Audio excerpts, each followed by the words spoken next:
n'est pas que de l'achat, c'est du plaisir également. Disons que ça ressemble un petit peu à certains sites qu'on peut voir soit en Australie, à Sydney sur les quais ou les docks de Londres. C'est vrai que et ça ne ressemble pas à des choses qui existent déjà à Lyon ou que je connaisse en France. Ce qui me frappe le plus, en fait, c'est l'ouverture sur l'extérieur et sur ces collines de Saône absolument magnifiques. On vient de nous dire que c'était le deuxième centre commercial 4 étoiles de France. Donc, oui, on a le sentiment du 4 étoiles. C'est très beau, avec de belles enseignes, c'est très chouette. C'est très agréable de pouvoir se balader comme si on était en ville et de ne pas être enfermé dans une galerie commerciale.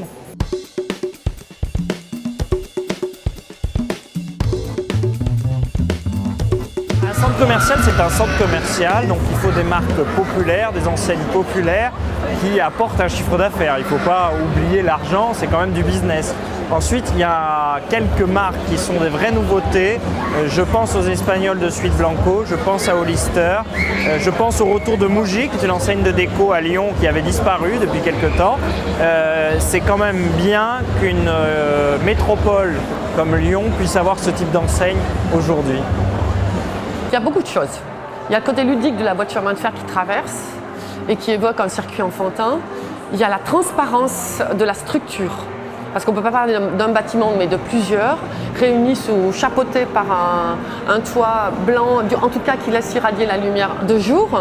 Donc c'est un lieu blanc, design, contemporain. C'est probablement l'un des plus contemporains et des plus actuels centres commerciaux en Europe.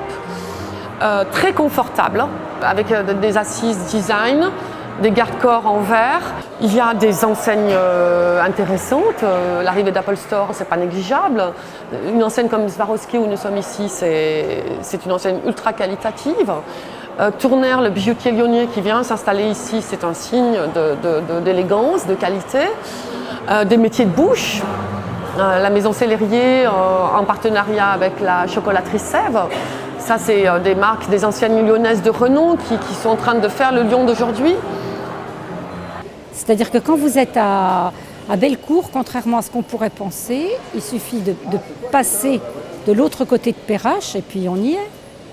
Et en même temps, ce que j'aime beaucoup, c'est qu'il y a les fleuves.